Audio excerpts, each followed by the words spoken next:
mampir, jangan lupa subscribe channel Diana sama siapa? Bidan Sumul, kemudian sama kita Diana. Oke, terima kasih.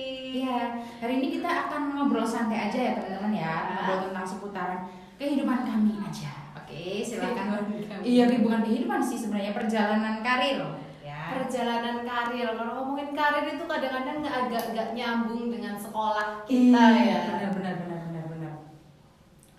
Oh iya, Mbak Sumul dulunya sekolah terakhir itu apa, Mbak? Saya kebetulan lulusan D3 Kebidanan. D3 Kebidanan. Terus kenapa kok tertarik ke luar negeri gitu, bekerja di luar negeri? Memangnya di Indonesia nggak ada pekerjaan? Oh gini, sebenarnya di Indonesia ada pekerjaan, cuman salary-nya yang mungkin saya rasa ya, saya pribadi ya, mungkin nggak semua orang merasakan perasaan yang sama seperti saya. Perasaan saya itu salary-nya yang agak lumayan kurang ya. Maksudnya untuk bidan itu kayaknya kalau saya mencari tabungan di usia yang saya waktu itu berangkat ke Taiwan itu usia 24 mau masuk ke 25 itu kok kayaknya agak susah di waktu itu ya. Waktu itu untuk mencari tabungan itu agak susah ya untuk lulusan kebidanan di saat itu. Tapi kalau sekarang alam ya saya nggak tahu. Tuh. Berarti jurusan terakhir itu adalah D3 Kebidanan. Iya, betul, ya. D3 Kebidanan. Dan itu luar biasa, di sini jadi menantu idaman loh. Amin ya. Iya. Tapi kenapa kok kepengin jadi TKW gitu, menjadi bekerja di luar negeri? Apa sih yang memotivasi kenapa aku nekat buat kesana? Karena kerja di Indonesia mungkin di rumah sakit kan banyak. Iya banyak sebenarnya banyak. Iya. Memang itu betul ya tadi katanya Mbak Gita, itu biasanya bidan itu sering disebutnya itu menantu idaman ya. Ya di samping bisa merawat mungkin anaknya atau mungkin ininya, tapi bisa merawat juga orang tuanya ya gitu ya. Tapi di sini waktu itu saya pernah bekerja setelah lulus kuliah, sebenarnya saya pernah bekerja juga Mbak Gita. Oh, pernah bekerja. Jadi bidan juga. Jadi bidan juga di klinik perusahaan kelapa sawit. Kebetulan itu tepatnya di Kalimantan Timur ya teman-teman ya, di Kalimantan Timur. Jauh ya. Iya jauh. Sudah merantau ya. Jawa. Itu jangka waktunya kurang lebih 3,5 tahun bekerja di sana. Gajinya juga sudah agak lumayan sebenarnya Mbak Gita, cuman untuk target saya kenapa kok nekat bisanya kok sampai ke luar negeri, padahal basicnya saya bidan, kenapa kok jadi TKW gitu ya. Itu karena saya ingin satu punya tabungan, kemudian yang kedua istilahnya sedikit bisa membantu kedua orang tua, meringankan beban lah istilahnya ya. Sebenarnya motivasi utama tuh di situ, pengen punya tabungan gitu. Soalnya kalau misalnya saya di Indonesia alhamdulillah punya tabungan tapi cuma nominalnya sedikit. Sedangkan kalau saya ke luar negeri, pikiran saya waktu itu ya, kalau misalnya saya ke luar negeri insya Allah bisa dapat tabungan yang agak lumayan. Misal pun saya ke Indonesia mau buka usaha ataupun nanti mungkin mau buka bidang praktek sendiri, itu bisa ada modal dan tidak memberatkan kedua orang tua yang memang sudah menyekolahkan saya ya. Sekolahnya pun kan mahal juga kan. Betul sekali ya. Kalau yang nggak punya itu sampai tolak apa gitu. Iya, demi ya. Untuk anaknya menjadi sarjana lah istilahnya begitu ya. Iya, jadi gitu. Jadi sebenarnya sih nekat-nekatan ya. Namanya banyak juga omongan yang selentingan tuh terdengarnya nggak enak. Itu sekolah tinggi-tinggi itu bidan, kenapa kok keluar negeri gitu ya. Tapi masing-masing orang kan punya pilihannya masing-masing. Mungkin ada yang dengan mungkin gaji di bawah 1 juta atau 1 juta lebih itu sudah merasa cukup ya, dan bisa menyisihkan sedikit untuk tabungan. Kalau saya terus terang memang ingin mendapatkan tabungan yang agak lumayan, agar mungkin di usia saya sudah agak lumayan nanti bisa membuka suatu usaha ataupun bisa bergeraknya istilahnya agak lumayan lah Mbak Gita ya, biar nggak terlalu susah. Kalau mau gerak tuh susah, karena terbatasan biaya modal lah ya. Karena kalau usaha kan pasti punya modal. Iya betul banget gitu. Terus memangnya gaji bidan di Indonesia berapa? Kok nggak tertarik dengan bidannya? Bahkan lebih tertarik ke luar negerinya gitu. Iya. Oke, kalau untuk gaji bidan sendiri itu di Indonesia, kalau saya dulu di perusahaan, ya kenapa lebih tertarik ke luar negeri? Padahal kan bidan juga banyak di sini. Apa perbedaan dari gaji mungkin? Iya. Perbedaannya dari gaji. Yang pertama ya, perbedaan dari gaji. Kalau gaji, saya sih terus terang nggak pernah terjun langsung di puskesmas ya, puskesmas ataupun rumah sakit yang kapasitasnya di wilayah Jawa, belum pernah memang. Nah, saya terjunnya, sekarang saya ngomongnya terjunnya di tempat saya bekerja aja ya, maksudnya takutnya nanti saya menyalahi teman-teman yang mungkin memang bekerja di bisa betul. jadikan karena di setiap instansi itu kan Berbeda, betul sekali. Setiap Nah, daerah UMR-nya juga beda, iya betul sekali Mbak Gita. Nah, kebetulan karena untuk wilayah saya waktu itu bekerjanya di perusahaan kelapa sawit, itu di daerah Kalimantan Timur, tepatnya di Sangkulirang, kecamatannya Sangkulirang. Itu gaji awal masuk tahun 2012, itu saya baru lulus kuliah terus kemudian ke sana. Itu gaji awal saya 2,5 gaji pokok. Gaji pokok ya, belum pakai pelayanan dan Belum, sebagainya. itu Oke. belum sama fee partes ya. Fee untuk melahirkan itu kan kami ada tambahan juga. Per persalinan itu 200 ribu. Kemudian ada biasanya juga calon bur itu ada tambahannya juga ya. Dan untuk umur saya waktu itu baru lulus kuliah umur 20 tahun, gaji segitu saya anggap sudah lumayan banyak ya. Maksudnya dalam jangka 1 bulan minim-minim saya terima itu kisaran 3 biasanya 3 lebih ya. Oh, jadi sebenarnya lumayan di umuran segitu ya, udah Heeh. langsung dapat gaji sekitar 3 juta aja. Iya, berarti. sekitar 3 juta, ya betul sekali. Itu bertahan sampai kurang lebih di sana saya 3,5 tahun ya. Terus kemudian biasanya itu kalau saya di sana selain fee partes yang dari perusahaan yang 200 ribu tadi itu premi namanya ya kalau di perusahaan, itu biasanya saya juga dikasih dari ya seikhlasnya lah dari yang saya bantu melahirkan tadi. Kadang juga ada yang ngasih mungkin ayam atau mungkin ngasih tanaman-tanaman hasil kebunannya. Jadi atau tidak harus uang ya. Oh enggak. Barter kita barternya maksudnya dia punya apa, nggak apa-apa, itu Nggak apa-apa. sebagai imbalan untuk kita. Betul sekali gitu. Jadi saya tidak Itu berarti mempermasalahkan. memang di luar Jawa seperti itu. Iya betul. Jadi saya juga nggak mempermasalahkan soalnya takutnya namanya kita niatannya menolong kan ya seininya saja nggak dikasih pun nggak apa-apa, dikasih ayam atau dikasih mungkin daun singkong atau apapun ya alhamdulillah namanya kita dikasih kan. Jadi seperti itu. Makanya terus kemudian 3,5 tahun itu sudah terlewati terus pemikiran saya kok agak berubah. Di umur berarti usia saya 23 mau 24 tahun ya itu ya. Kok di umuran segini tabungannya baru segini ya gitu. Sebenarnya sudah ada tabungan cuman nominalnya nggak terlalu banyak bagi kita waktu itu. Nah kemudian nekat pengen kemana ya kira-kira waktu itu pemikirannya ke Jepang sebenarnya. Oh, Jepang.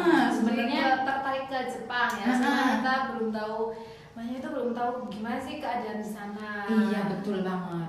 Itu sebenarnya awal mula itu saya tertarik ke Jepang, sudah ikut pelatihan juga Mbak Gita. Oh sudah ikut juga berapa bulan? 4 kurang lebih 4 bulan. 4 bulan lumayan lama Iya, ya. lumayan lama sih.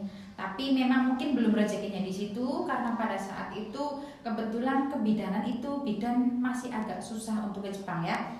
Dibukanya itu pas pada saat itu perawat betul. Perawat yang lebih banyak itu perawat. Kalau bidan agak lumayan susah dan waktu itu kayaknya belum ada Pak. Saya juga agak lupa ya, udah lama juga ya. Kalau nggak salah belum ada untuk kesempatan untuk bidan yang ke Jepang, baru perawat. Jadi aja. peraturannya kalau ke Jepang itu harus perawat. Iya betul harus perawat ya. Kalau nggak salah D3 perawat pun bisa, kalau nggak S1 bisa. Cuman kebidanan itu tidak bisa waktu itu. Jadinya saya banting setir kemudian ke Taiwan. Di Taiwan pun sebenarnya nggak masalah, soalnya gajinya kan juga beda-beda tipis ya. Beda tipis. Makanya langsung nekat memang benar-benar ke sana udah niatan udah banting setir padahal kalau di itu ngeman-eman gitu ya. Iya, Sayang benar. banget udah belajar Jepang 4 bulan tapi ternyata belok ke Taiwan gitu loh. Betul banget gitu Mbak Gita. Jadi Berarti belok harus langsung. belajar dari nol lagi untuk bahasa dan banting setirnya Iya. bahasa Jepangnya udah lumayan kan 4 bulan kan. Harus mendalami bahasa Mandarin ya Iya. di Taiwan ya. Gitu, jadi harus banting setir belajar lagi dari nol yang tadinya sudah terlanjur belajar bahasa Jepang. Kemudian karena belum rezekinya, saya banting setir lagi ke bahasa Taiwan. Oke kita lanjut ya. Ya. Emangnya nggak sayang sih buat jadi bidan kan padahal sekolahnya mahal ya guys ya, beratus juta ya.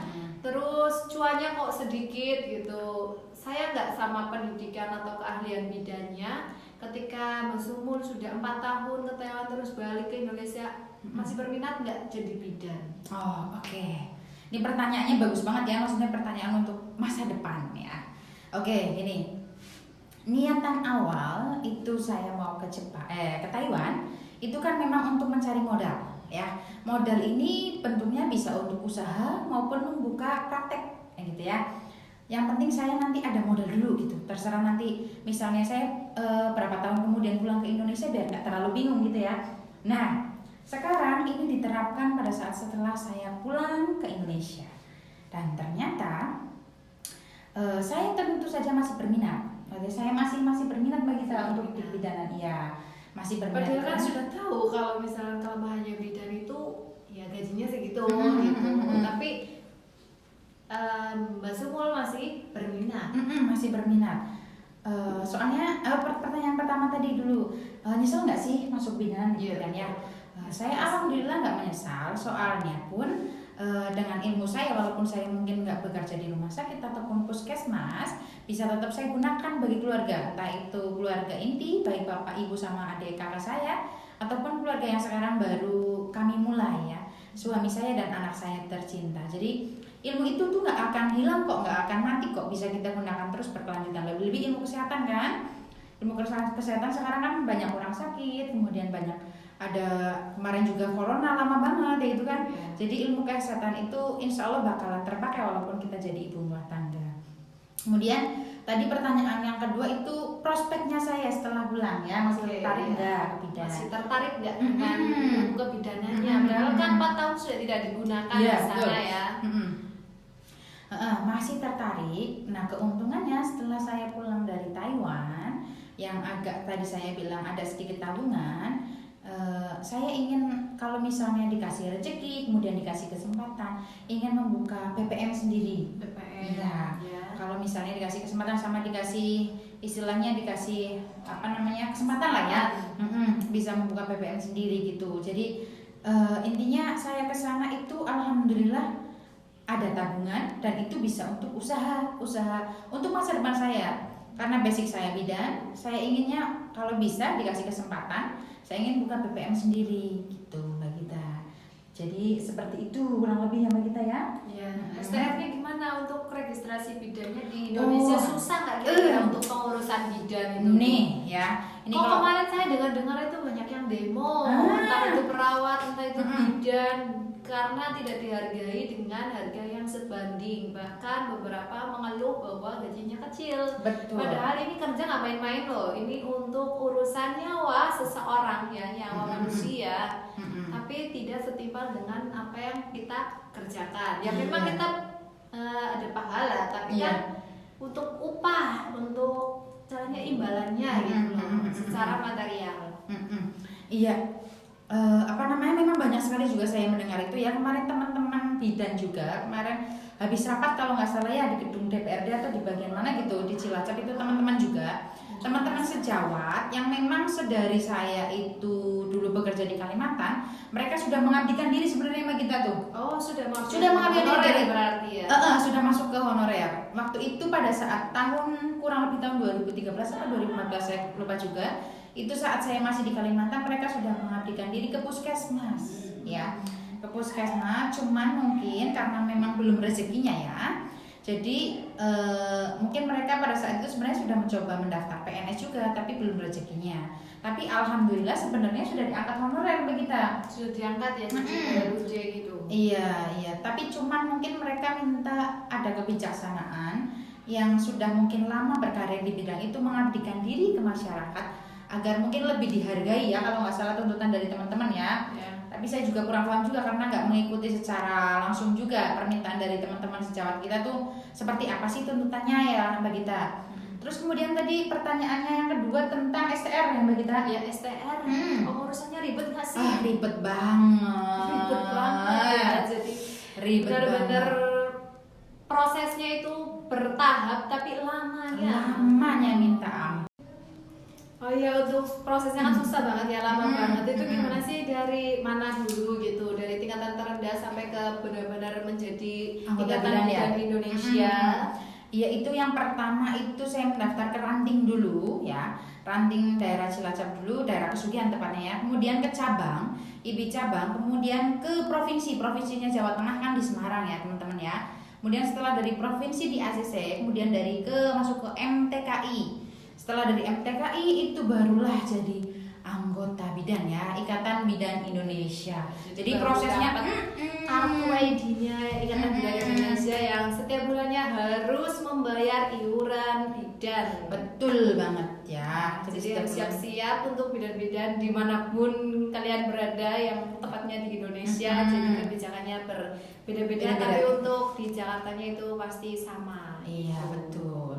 Jadi gitu ya. Terima kasih ini untuk perbincangan kali ini. Oke, kita ngobrol-ngobrol cantik yang luar biasa bersama Bidan Sumul. Iya, Kita makasih. akan ketemu lagi di next time. Thank Iya, you oke. for watching.